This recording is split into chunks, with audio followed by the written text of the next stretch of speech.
प्यारे विद्यार्थियों, छोटे भाइयों बहनों, मिशन इंस्टीट्यूट प्रयागराज में आपका स्वागत है। आइए हम लोग चर्चा करते हैं आज की महत्वपूर्ण घटनाक्रम से। देखो, उससे पहले एक निवेदन आपसे रहेगा कि फटाफट चीज़ों को शेयर कर दीजिए ताकि आपके सभी दोस्तों तक और जो भी पढ़ने लिखने वाले लोग हैं उन तक बातें पहुंच जाएं। ये क्लास आपकी सभी परीक्षाओं के लिए, सभी प्रतियोगी कक्षाओं के लिए, जहां जहां परीक्षाएं आयोजित की जा रही हैं नौकरियों के लिए, उन सब के लिए आवश्यक है। इसमें 10 क्वेश्चन आपके सामने आते हैं और साथ ही साथ एक घटनाक्रम के बारे में चर्चा होती है और ऐतिहासिक घटनाओं का भी उल्लेख होता है। तो फटाफट शेयर कर दीजिए ताकि हम लोग आगे की चीजों को देख सकें। देखिए, आज के ऐतिहासिक घटनाक्रम में पहली घटना क्या है। देखिए, पहली घटनाक्रम के बारे में आज तारीख हो रही है हमारी 24 दिसंबर, और 24 दिसंबर के दिन क्या हुआ है इसको ध्यान देना है। 24 दिसंबर 1986 1986 को भारत में संसद द्वारा उपभोक्ता संरक्षण अधिनियम पारित किया गया। ये उपभोक्ता संरक्षण कंज्यूमर के लिए है। उपभोक्ता माने खरीदार, उपभोक्ता के हितों की संरक्षा के लिए,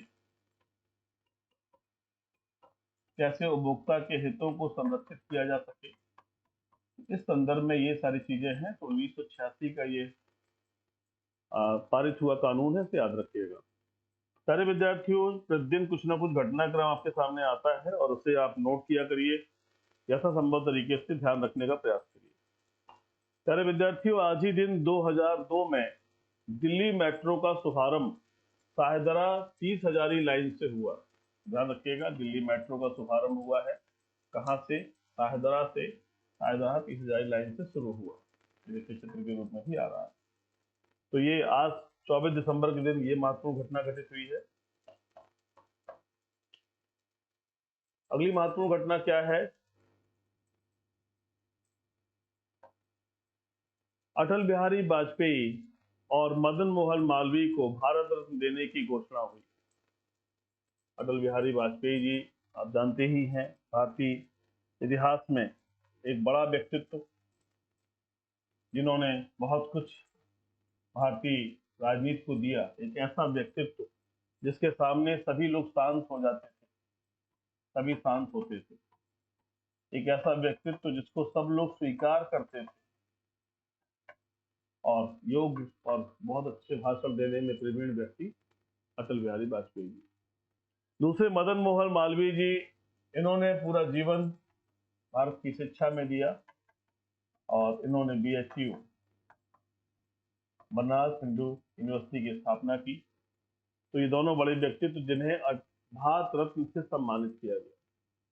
देखिए, ये पुरस्कार है भारत रत्न मदन मोहन मालवीय जी को तो अब पहले दे दिया जाना चाहिए था, लेकिन अब ये राजनीतिक हल्के हैं और वहां क्या होता है उसका विषय यहाँ चर्चा का नहीं है। फिलहाल ये इतिहास के पन्ने हैं जहां से हम चर्चाएं कर रहे हैं। सारे विद्यार्थियों, अगली इंपॉर्टेंट खबर क्या है? देश का पहला amusement park acyl world Maharashtra की राजधानी मुंबई में खोला गया। आप देखते होंगे कि पहला अम्यूजमेंट पार्क पूछा जाए परीक्षा में, एसल वर्ल्ड। क्या नाम है इसका? Acyl world.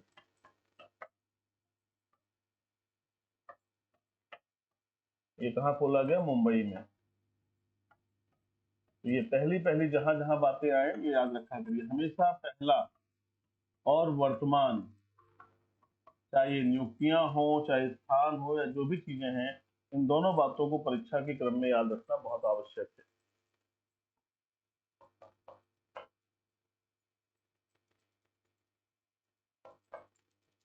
सारे विद्यार्थियों, अगले घटना पर हम लोग आ रहे हैं और क्या घटनाएं हैं उसको देखेंगे। लेकिन उससे पहले मैं कहूंगा कि जिन लोगों ने अभी तक मिशन इंस्टीट्यूट प्रयागराज के चैनल को सब्सक्राइब नहीं किया है, सब्सक्राइब कर लीजिए, बेल आइकन को भी प्रेस कर दीजिए, और अगर हमारी बातें और सारी चीजें ठीक लगती हैं, आपको लगता है, समझ में आता है, तो लाइक और कमेंट भी करिए। कमेंट हमारे कमेंट बॉक्स में जाके करिए ताकि चीजें आपके द्वारा बताई गई हमें पता चल सके। आइए देखते हैं घटनाक्रम। INSB Tarini Cape Town to Rio race 2023 के 50वें संस्करण में हिस्सा लेगी। ध्यान दीजिएगा, क्या कहा जा रहा है? INSV, ध्यान रखिएगा, INSV तारिणी, इसका नाम याद रखिएगा। कौन जा रहा है? INSV तारिण। कहाँ जा रहे हैं? कैपटाउन टू रियो रेस 2023 के 50वें संस्करण में हिस्सा लेगी। महासागर नौकायन दौड़ 2 जनवरी 2023 को कैपटाउन से शुरू होगी और रियो डी जेनेरियो ब्राजील में समाप्त होगी। यह सबसे प्रतिष्ठित ट्रांस अटलांटिक महासागर दौड़ में से एक है। इस कार्यक्रम में 2 महिलाओं अधिकारियों सहित 5 अधिकारियों का एक भारतीय नौसेना दल भाग लेगा। INSV तारिणी लगभग 17,000 समुद्री मील की दूरी तय करेगी। अभियान का उद्देश्य जहाज परिचालक दल को नेविगेशन, संचार, तकनीकी और योजना सहित विभिन्न सीमेंशिप कौशल से प्रशिक्षित करना है। तो पहली बात तो ये आप याद रखें कि INSV तारिणी, ये नाम याद रखिएगा। कहाँ जा रहे हैं? Cape Town to Rio, Cape Town to Rio de Janeiro, नाम सुना होगा आपने। कब शुरुआत हो रही है? ये 2 जनवरी से शुरुआत हो रही है 2023 में। और ये जो चीज शुरू हो रही है हमारे, ये कितने हजार किलोमीटर? 17,000 किलोमीटर समुद्री मील। एक जो किलोमीटर है ये है समुद्री मील, किलोमीटर नहीं, समुद्री मील की दूरी तय करेगी। तो ये एक हमारा क्या है? ये एक उद्देश्य है प्रशिक्षण का, नेविगेशन का, संचार का, तकनीक का और तमाम ऐसी चीजों का जिससे हमारे जो अधिकारी हैं वो सीमेंशिप कौशल से प्रशिक्षित हो पाए। तो क्वेश्चन को कई पार्ट में आप देख लीजिए, कहाँ से शुरू हो रहा है, कब हो रहा है, कौन सा संस्करण है। इन गतिविधियों से कहीं ना कहीं प्रशिक्षण मिलता है, इन गतिविधियों से कहीं ना कहीं चीजें हमारे विकास में सहायक होती हैं। इन बातों को ध्यान रखिएगा। एक क्वेश्चन यहाँ से बन सकता है, ये नाम याद रखिएगा, INSV Tarini, Cape Town to Rio, ये बात याद रखिएगा।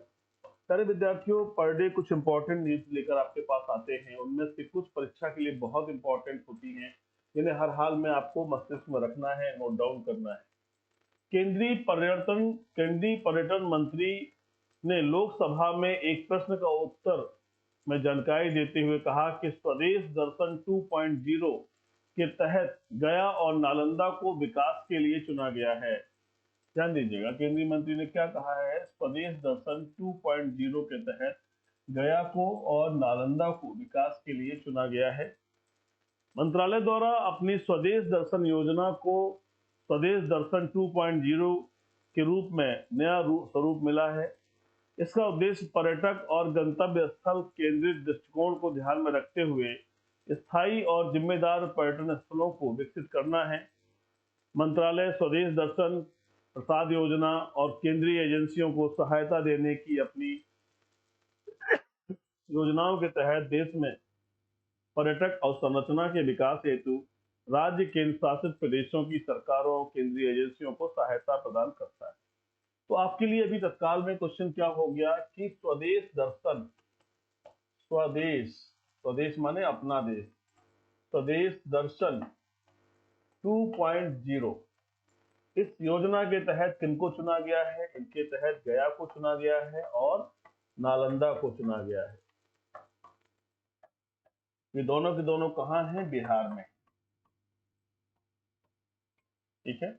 और बौद्ध धर्म के बहुत महत्वपूर्ण स्थल भी हैं, नालंदा विश्वविद्यालय भी है।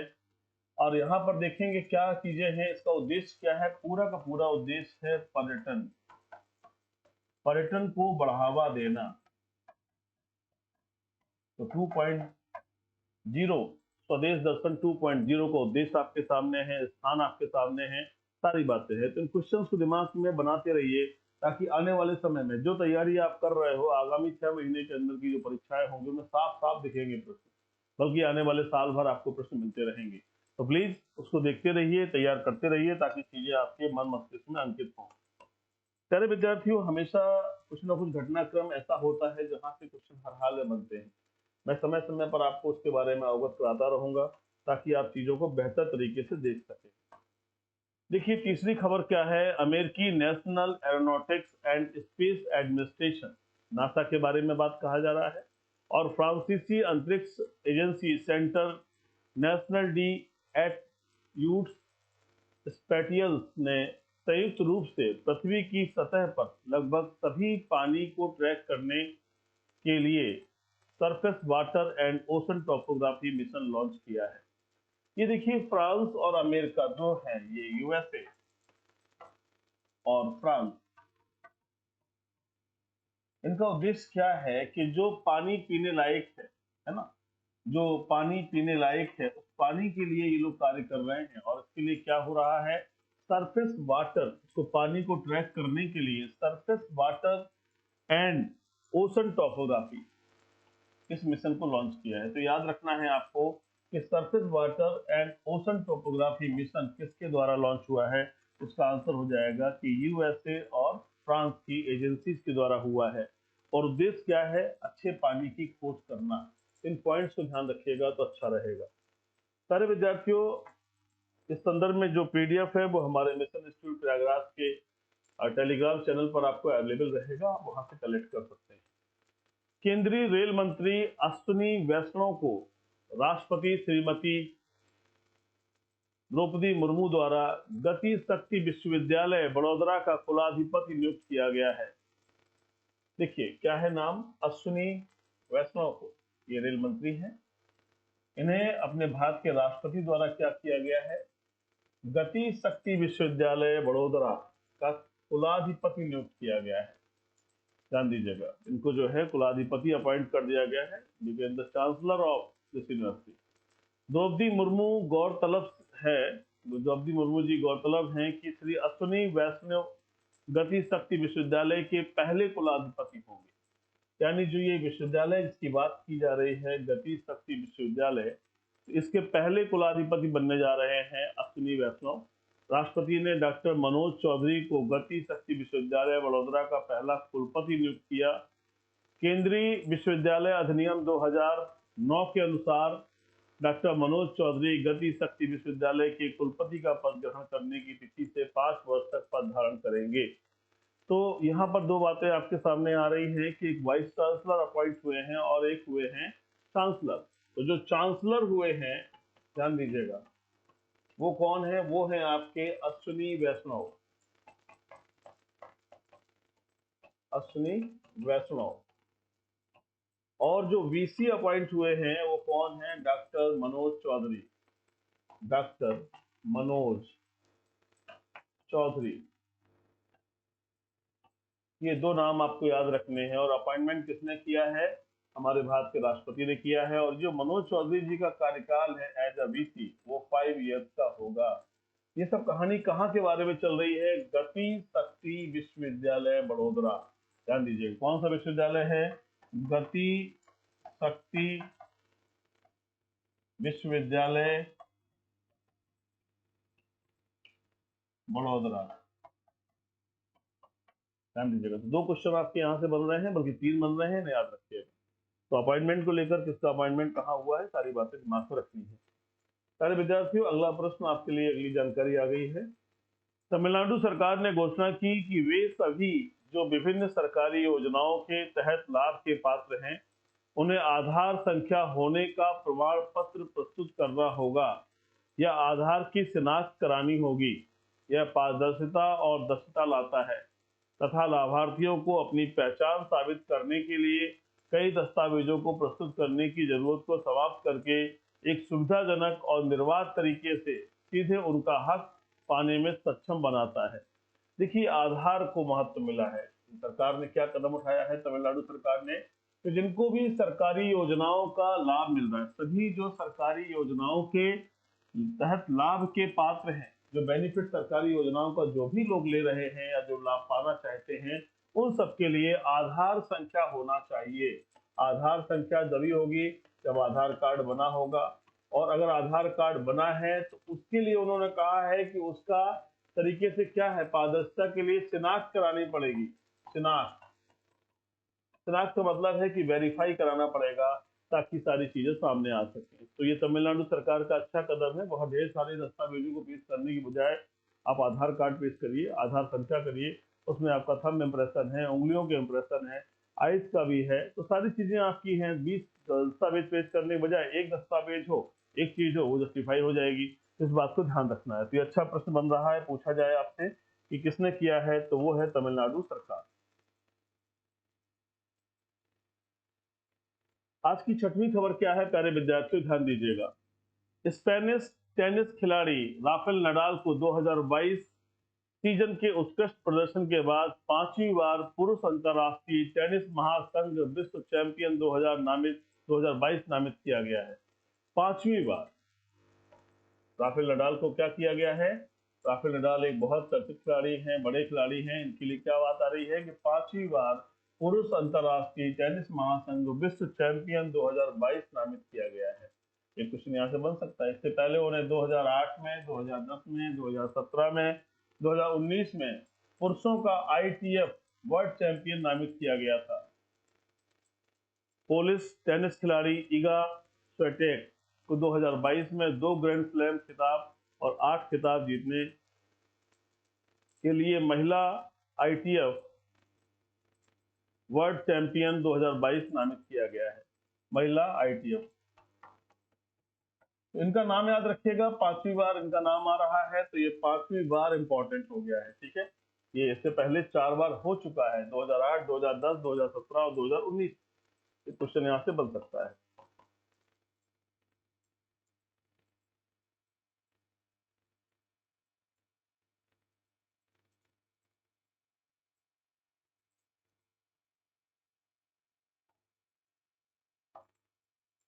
हाँ, अगला महत्वपूर्ण न्यूज आपके सामने फिर आ गई, ध्यान दीजिएगा। अगली न्यूज क्या है, क्या कहा जा रहा है कि the light we carry overcoming, the light we carry overcoming in uncertain times, Michelle Obama द्वारा लिखित और क्राउन पब्लिशिंग द्वारा प्रकाशित एक गैर काल्पनिक किताब है। द लाइट वी कैरी पाठकों को अपने स्वयं के जीवन की जांच करने, खुशी के स्रोतों की पहचान करने और आसान दुनिया में सार्थक रूप से जुड़ने के लिए प्रेरित करेगा। लेखक अपने व्यक्तिगत टूल बॉक्स की सामग्री, आदतों और प्रथाओं, दृष्टिकोणों और विश्वासों और यहां तक कि भौतिक वस्तुओं को साझा करता है, जिसका उपयोग वह डर, असहायता और आत्मसंदेह की भावनाओं को दूर करने के लिए करती है। देखिए मेरे विद्यार्थी, ये छोटी छोटी चीजें हैं जिन्हें ध्यान रखना पड़ता है कि क्वेश्चन कहां से पुट अप हो रहे हैं। तो देखिए क्वेश्चन कहां से हो रहा है, the light we carry overcoming in uncertain times, Michelle Obama. ये आपको याद रखना है, ये नेम याद रखना है, मिशेल ओबामा। इससे आपके प्रश्न क्या होंगे, चीजें आपके सामने आ जाएंगी और आप उसको बेहतर तरीके से समझ पाएंगे। एक काल्पनिक किताब है, गैर काल्पनिक किताब है ना, तो इसके बारे में है, इन परिस्थितियों के बारे में है। तो नाम याद आपको रखना है, Michelle Obama. Michelle Obama. Michelle Obama कौन है? अमेरिका के राष्ट्रपति बराक हुसैन ओबामा की पत्नी है, उनके बारे में बात हो रही है।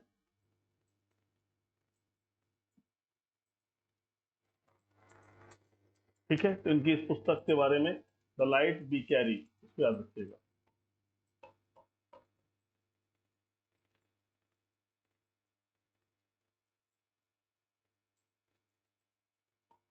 अगली न्यूज आ जाइए। यूरोपीय संघ ने बहुराष्ट्रीय व्यवसायों पर वैश्विक न्यूनतम 15% कर को अपनाया है।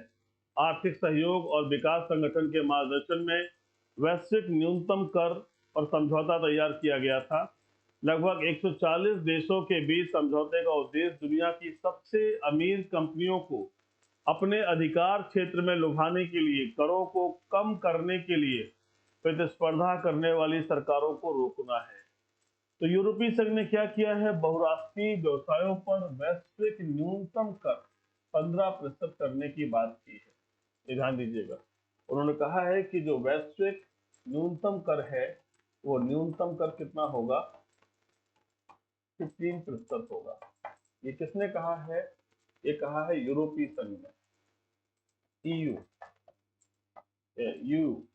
यूरोपीय यूनियन ने इस बात को कहा है। तो एक बात ध्यान रखिएगा, कितना है, इस चीज को याद रखिएगा, 15% है।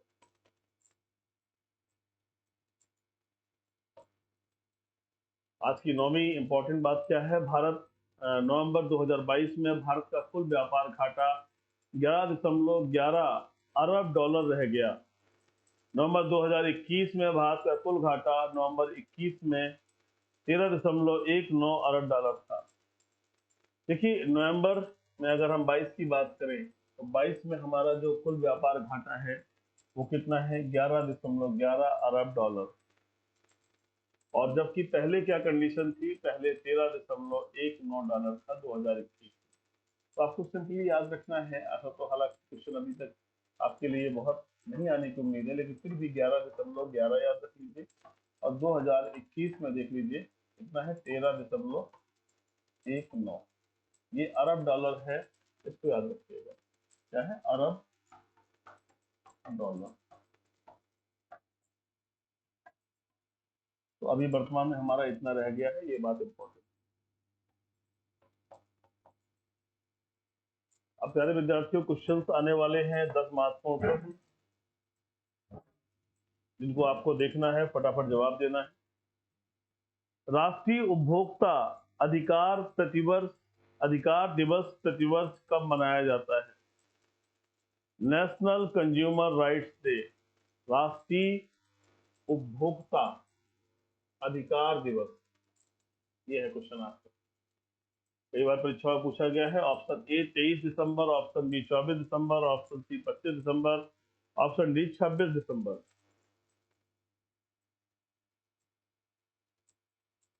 फटाफट जवाब दीजिए प्यारे विद्यार्थियों। इसका सही आंसर है 24 दिसंबर।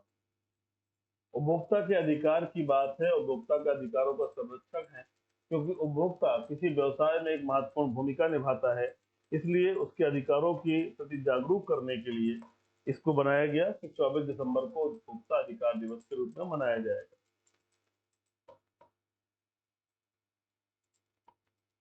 राष्ट्रीय उपभोक्ता अधिकार दिवस प्रतिवर्ष 24 दिसंबर को पूरे भारत में हर साल सभी उपभोक्ताओं के अधिकारों का जश्न मनाया जाता है और उन्हें बढ़ावा दिया जाता है। उपभोक्ता वस्तुओं की खरीदने और बेचने में सबसे अधिक शक्ति खर्च करते हैं, और जहां पश्चिम ने उपभोक्ता अधिकारों को ठीक से स्थापित किया है, भारत अभी भी अपने राष्ट्रीय को उजागर करने का प्रयास कर रहा है। तो जो राष्ट्रीय उपभोक्ता अधिकार दिवस है वो हमारा कब मनाया जाता है? 24 दिसंबर। यही आपके लिए इंपॉर्टेंट हो गया, ये 24 दिसंबर। ठीक है, किस लिए? ताकि उपभोक्ता को, कंज्यूमर को जागरूक करना, ध्यान रखिएगा।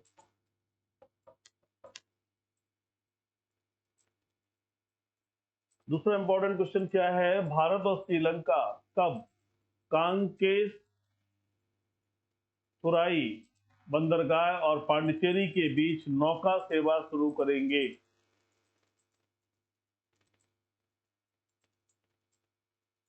वैसे ध्यान दीजिए, भारत और श्रीलंका कब कांकेशम थुराई बंदरगाह और पांडिचेरी के बीच नौका सेवा शुरू करेंगे? ऑप्शन ए जनवरी 23, ऑप्शन बी जनवरी 24, ऑप्शन सी जनवरी 26, ऑप्शन डी जनवरी 28। अच्छा प्रश्न है, देखकर बताइए। ये है आपका कौन सा? श्रीलंका का कांकेशन चुराई बंदरगाह और पांडिचेरी के बीच में नौका सेवा।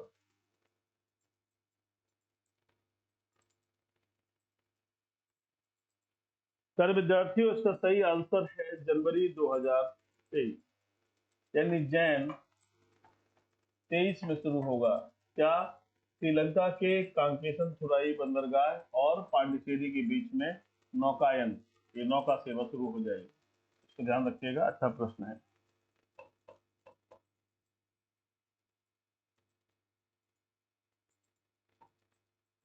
श्रीलंका के बंदरगाहों, नौवहन और नागरिक उड्डयन मंत्री निमल त्रिपाला डी सिल्वा के अनुसार श्रीलंका के जाफना जिले में स्थित कांकेसनथुराई बंदरगाह और पुडुचेरी में कराईकल बंदरगाह के बीच एक यात्री नौका सेवा शुरू जनवरी 2022 में होगी।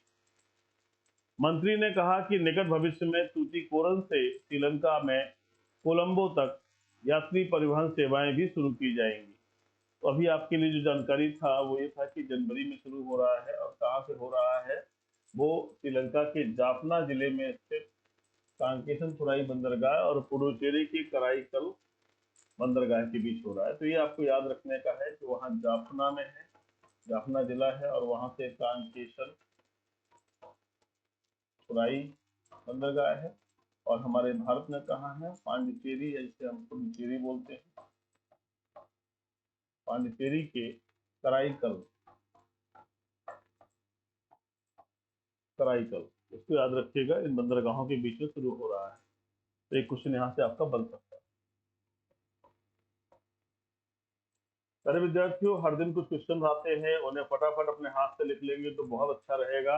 वैसे तो सब कुछ मैटर्स मिल ही जाता है, किताबों में सब कुछ दिया हुआ है, लेकिन जो आप प्रयास करते हो, जो अपने हाथ से लिखते हो, वही आपका अपना होता है। एक बार ऐसे रिवीजन चलता रहेगा और चीजों को लिखते रहेंगे तो बहुत अच्छी जानकारी आपके पास हो जाएगी, और इस समय आपके पास बहुत ज्ञान होगा, और वही ज्ञान आपको एक जगह नहीं बहुत जगह सेलेक्ट कराएगा, इसे ध्यान रखिएगा। आइए चलते हैं अगले क्वेश्चन पर। हाल ही में किस राज्य के मुख्यमंत्री ने अर्बन G20 लोगो, वेबसाइट और सोशल मीडिया हैंडल का अनावरण किया?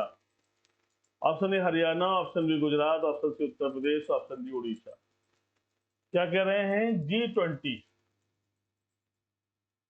अर्बन G20 लोगो किया है, वेबसाइट किया है, और सोशल मीडिया हैंडल का अनावरण किया है। तो ये ऑप्शन है हरियाणा, गुजरात, उत्तर प्रदेश, उड़ीसा। प्यारे विद्यार्थियों, इसका नाम है गुजरात। जी से आइडिया लग जाना चाहिए, G20 माने गुजरात, याद रखिएगा।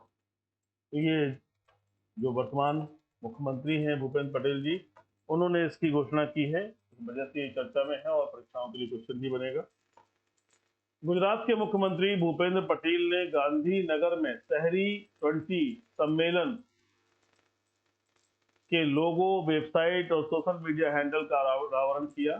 समारोह में केंद्रीय शहरी विकास और शहरी आवास मंत्री हरदीप सिंह पुरी ने वर्चुअली भाग लिया। यूनेस्को विरासत शहर अहमदाबाद फरवरी से जुलाई 2023 के बीच G20 बैठकों के हिस्सों के रूप में शहरी 20 बैठकों की मेजबानी करेगा।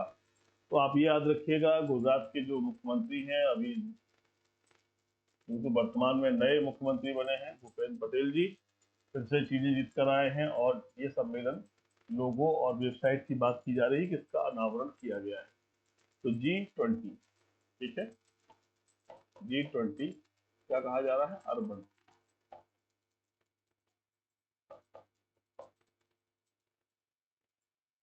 अगले क्वेश्चन पर आ जाइए। हाल ही में कितने देशों ने प्राकृतिक पारिस्थितिकी तंत्र को बहाल करने के लिए जैव विविधता संधि को स्वीकार किया है? बहुत अच्छा प्रश्न है, सभी परीक्षाओं में मिलेगा, आप देखिएगा आगे पर। कितनी प्राकृतिक पारिस्थितिकी तंत्र को बहाल करने के लिए, है ना, जो इकोलॉजिकल सिस्टम है, जो हमारा बायोडायवर्सिटी है, उसे कैसे हम सही करें कि हमारा नेचुरल इकोसिस्टम बैलेंस रहे, तो कितने देशों ने इसे स्वीकार किया है? Option A 90, option B 110, option C 150, option D 190।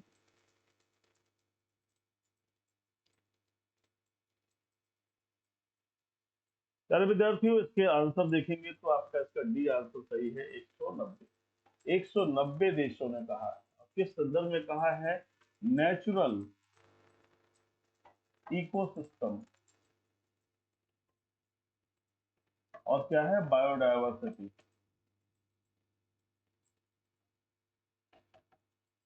इसके लिए ये प्रोटोकॉल हो रही है, और इस संदर्भ में जो है मॉन्ट्रियल में भी चर्चा हो रही है, पूरी की पूरी चीजों को स्वीकार किया जा रहा है। तो 190 देश हैं जिन्होंने इस बात को स्वीकार किया है कि हम जैव विविधता संधि पर मान्यता देते हैं, और साथ ही प्राकृतिक पारिस्थितिकी तंत्र को बहाल रखना है, जो नेचुरल है, जो सब कुछ प्रकृति में हमको प्राप्त है, उसे बनाए रखना। आज पूरा का पूरा इकोसिस्टम कोलैप्स कर रहा है, कभी ग्लोबल वार्मिंग की वजह से चीजें खराब हुई हैं, तो कभी ओजोन क्षरण की वजह से, कभी मानव की जो विकास की इच्छा है उसकी वजह से भी, और राष्ट्रों की भी जो विकास की इच्छा है उनकी वजह से। तो फिलहाल हम लोग यहाँ बात कर रहे थे 190 देश, इसे याद रखिएगा।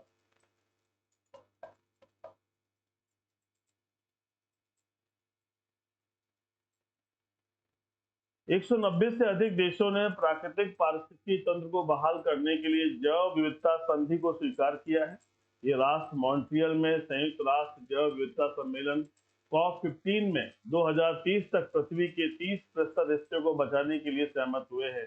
देखिए यहाँ बहुत सारे क्वेश्चन आपके लिए बन गए हैं। मॉन्ट्रियल में सम्मेलन हुआ है जिसमें जैव विविधता के लिए COP15 में 2030 तक पृथ्वी के 30% हिस्से को बचाने के लिए सहमत हुए हैं। राष्ट्र प्राकृतिक दुनिया के अस्तित्व के लिए 4 व्यापक लक्ष्यों के तहत पारिस्थितिकी तंत्र के क्षरण को उलटने के लिए 23 लक्ष्यों को प्राप्त करने के लिए भी प्रतिबद्ध हैं। तो क्वेश्चन तो बहुत सारे हो गए आपके, 190 प्लस कंट्रीज शामिल हो गई। दूसरी बात क्या है, COP15 है ये, क्या लक्ष्य रखा गया, कहां पर हुआ है, मॉन्ट्रियल में हुआ है। ठीक है, इसके अलावा क्या लक्ष्य रखा गया है कि 2030 तक हमें पृथ्वी का 30% जो है उसे बचाना है। ये सारी बातें यहाँ तक आपको याद रखनी है। और इकोसिस्टम और जैव विविधता की बात हमने आपसे चर्चा ही की है। इन बातों को याद रखेंगे तो अच्छा रहेगा। आइए अगले महत्वपूर्ण प्रश्न की तरफ आते हैं। हाल ही में पेटा इंडिया के 2022 पर्सन ऑफ द ईयर के खिताब से किस अभिनेत्री को नवाजा गया है? पेटा इंडिया जो जानवरों के लिए, पशुओं के लिए कार्य करती है। Option A Sonakshi Sinha, option B Hema Malini, option C Sonam Kapoor, option D Anushka Sharma.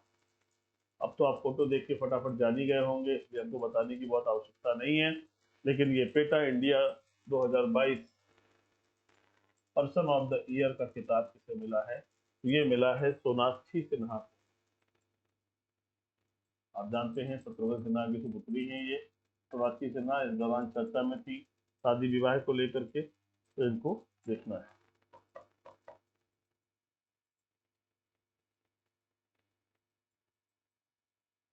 Bollywood अभिनेत्री सोनाक्षी सिन्हा को PETA India 2022 person of the year के खिताब से नवाजा गया है। पेटा ने फैशन इंडस्ट्री में सिर्फ जानवरों की खालों के लिए मारे गए जानवरों को बचाने में मदद करने और कुत्तों बिल्लियों की जरूरत एवं देखभाल के लिए लोगों में जागरूकता लाने के लिए उन्हें यह सम्मान दिया है। तो ये जो कपड़े पहने जाते हैं बहुत सारे, उनमें जो है क्या होता है कि जानवर की खाल होती है, जानवर की खाल उसके कपड़े होते हैं। तो इसके लिए थोड़ा अवॉइड करना कि ये चीजें ना प्रयोग हो ज्यादा, है ना, क्योंकि इस उद्देश्य के लिए जानवरों को कहीं ना कहीं तो मारना पड़ेगा, कहीं ना कहीं तो नजर आएगा। दूसरा क्या है, जानवरों का बहुत प्रयोग ना हो। जानवरों का प्रयोग आप देखोगे कि कई बार प्रयोग का मतलब होता है कि उन्हीं को जो है ट्रेनिंग दी जाती है, फिर ऐसा करते हैं, ऐसे हाथी मेरा साथी है, हाथी को लाना पड़ेगा उसके लिए, है ना? तो इस तरह से जानवर जंगलों में सील करवाए जाते हैं। जानवरों से जो पालतू जानवर होते हैं या जो जिनको ट्रेंड कहा जाता है उनको लाया जाता है। इस पर भी फोकस हो रहा है कि इनका प्रयोग कम हो। कंप्यूटराइज जानवर ज्यादा आ रहे हैं, कंप्यूटर का प्रयोग करके फिल्म इंडस्ट्री में प्रयोग किया जा रहा है, तो इसलिए ध्यान दीजिएगा। तो पेटा इंडिया का ये अवार्ड मिला है सोनाक्षी सिन्हा को। अगले महत्वपूर्ण प्रश्न की तरफ चलते हैं हम लोग। क्वेश्चन नंबर 6, हाल ही में जमानत बॉन्ड बीमा किसने लॉन्च किया है? जमानत बॉन्ड बीमा। Option A S Jaishankar, option B Jitendra Singh, option C Nitin Gadkari, option D Ramnath Kovind. बहुत अच्छा प्रश्न है, फटाफट बताइए। जमानत बॉन्ड बीमा,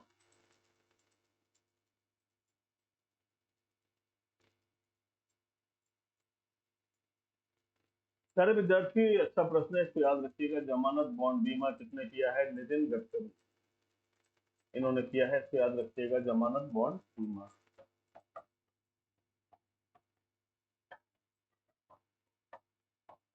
नितिन गडकरी।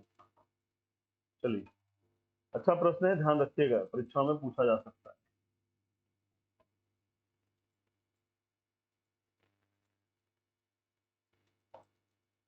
हाल ही में केंद्रीय सड़क परिवहन और राजमार्ग मंत्री नितिन गडकरी ने जमानत बॉन्ड बीमा लॉन्च किया है। इसे बजाज अलियांज जनरल इंश्योरेंस के साथ मिलकर लॉन्च किया गया है। यह बुनियादी ढांचा परियोजनाओं के लिए अब तक का देश का पहला श्योरिटी बॉन्ड इंश्योरेंस प्रोडक्ट है। देश का पहला श्योरिटी बॉन्ड इंश्योरेंस प्रोडक्ट है। यह सरकारी योजनाओं को समय से पूरा करने की गारंटी देने वाला इंश्योरेंस योजना है। बिल्कुल याद रखिएगा, बहुत अच्छा प्रश्न बनने जा रहा है इससे कि क्या है यह सरकारी योजनाओं को समय से पूरा करने की गारंटी देने वाला इंश्योरेंस योजना है। तो ठीक है, इसे याद रखिएगा। और इसका किसके साथ में है? बजाज अलियांज जनरल इंश्योरेंस के साथ मिलकर लॉन्च किया गया है।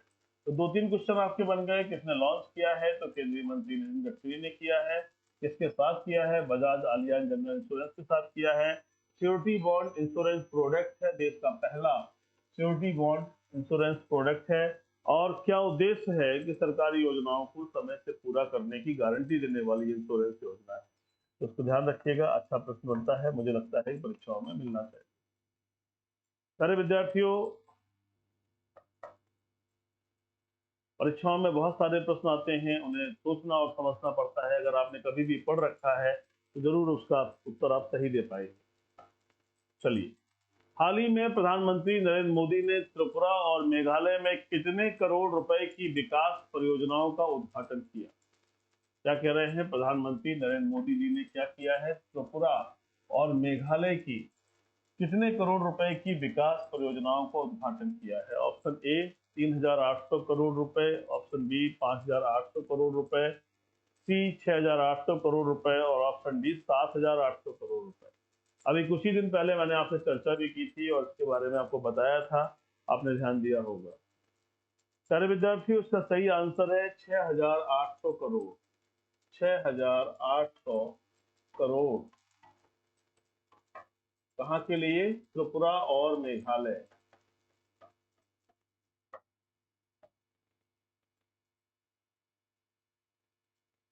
त्रिपुरा और मेघालय, तो इन दोनों बातों को याद रखिएगा, विकास के लिए है। ये अच्छा प्रश्न बन रहा है, दिमाग में रखिएगा।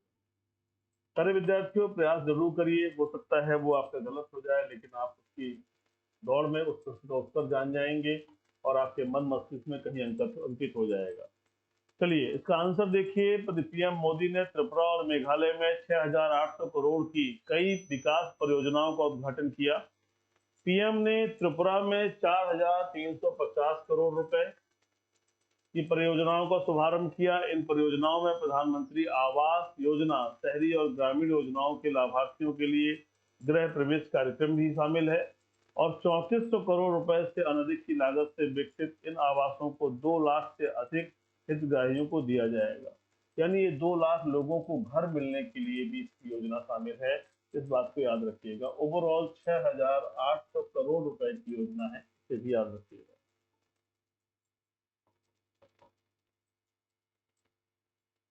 अगले प्रश्न पर आ जाइए फटाफट। Question number 8। हाल ही में किसे हार्वर्ड विश्वविद्यालय के पहले अश्वेत अध्यक्ष के रूप में नामित किया गया है? उनका फोटो आ रहा है, अगर आप जानते होंगे तो सही आंसर दे देंगे। अश्वेत अध्यक्ष, ऑप्शन ए मोना सोज, option B Claudine Gay, option D C कोमाली सोनाली, ऑप्शन डी डेमा सैलजा। फटाफट बताइए, हो सकता है आपको इसका आंसर आता हो। ये अच्छा प्रश्न है। हार्वर्ड विश्वविद्यालय में पहला अश्वेत व्यक्ति अध्यक्ष नामित किया गया है। अरे विद्यार्थियों, इसका सही आंसर है क्लोडाइन गे। क्या आंसर है? क्लोडाइन गे, ये नाम याद रखिएगा, ठीक है।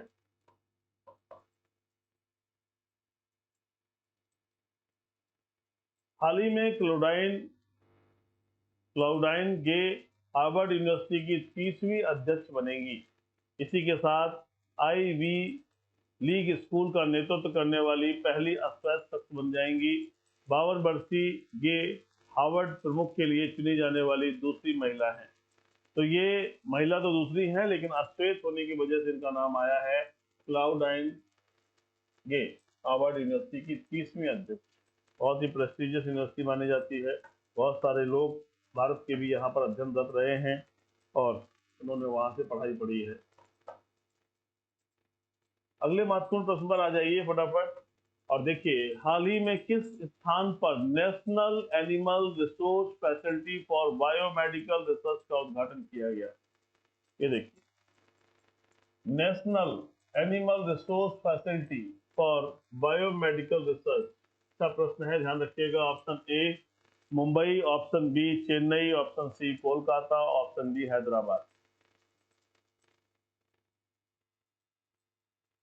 प्यारे विद्यार्थियों, ये बहुत अच्छा प्रश्न है और इसका आंसर है हैदराबाद। कहां पर खोला गया है या कहां पर इसका उद्घाटन हुआ है, वो जगह है हैदराबाद। याद रखिएगा, अच्छा प्रश्न है, परीक्षाओं में पूछा जा सकता है। संस्थान कौन से कहाँ है, क्या है, सारी बातें परीक्षाओं में आती रहती है। केंद्रीय स्वास्थ्य और परिवार कल्याण मंत्री डॉक्टर मनसुख मंडाविया ने हैदराबाद में जीनोम वैली में national animal resource facility for biomedical research ICMR NARFBR का उद्घाटन किया। NARFBR अनुसंधान में प्रयोगशाला जीवों की नैतिक देखभाल, उपयोग और कल्याण के लिए समर्पित एक प्रमुख केंद्र है। तो ये संस्था का उद्घाटन किसने किया है? केंद्रीय स्वास्थ्य और परिवार कल्याण मंत्री मनसुख मंडाविया। सारे विद्यार्थियों, फिर से चर्चा में है कोविड-19 और इसका BF7 ये चर्चा में आ रहा है। कुछ न्यूज आ रही हैं। डरने की तो बहुत जरूरत नहीं है, लेकिन सावधान रहने की बहुत जरूरत है। हमारा देश एक बहुत बड़ी आबादी का देश है। कुछ लोगों की लापरवाही और गलतियों से बहुत सारे लोगों को भोगना पड़ता है। तो मास्क का प्रयोग किया जाए, थोड़ी सी चीज़ों को सैनिटाइज फॉर्मेट में रखा जाए, सावधानी बरती जाए। कक्षाओं में भी हमेशा मैं कह रहा हूँ कि दूरी बनाकर बैठिए और मास्क वगैरह का प्रयोग करिए। सभी लोग इस तरह से रहेंगे तो मास्क हालांकि हमारे सामान्य जीवन के लिए भी आवश्यक है, क्योंकि इतना पर्यावरण प्रदूषण हो गया है कि अगर हम व्हाइट कलर का मास्क लेके जाएंगे तो पूरा का बाहर का एरिया काला काला हो जाता है। आप दिन भर लगा के जाइए और शाम को देखिए। तो ये हमारे स्वास्थ्य के लिए भी अच्छा है और ये आज की वर्तमान समस्याओं के लिए भी अच्छा है। इनका प्रयोग किया जाए तो हमारा जीवन सुरक्षित होगा, संरक्षित होगा, इसलिए बहुत आवश्यक है। तो ध्यान दीजिएगा।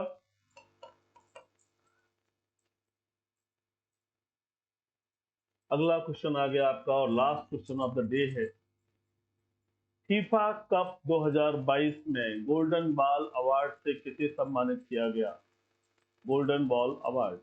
Option A Lionel Messi, option B Kylian Mbappe, option C Luka Modric, option D Enzo Fernandez. आप तो पहचान ही गए होंगे और सब कुछ आपको पता ही है इस बारे में। फीफा कप 2022 का सबसे चर्चित चेहरा, जिसे गोल्डन बॉल अवार्ड से सम्मानित किया गया, जिसकी वजह से अर्जेंटीना जो है मैच जीत पाई, वो आदमी है ऑप्शन ए लियोनेल मेसी। इनकी वजह से ये अवार्ड अर्जेंटीना को मिला है। ध्यान रखिएगा। 1-0 से चीजें हुई हैं, तो ये एक बड़ा नाम है।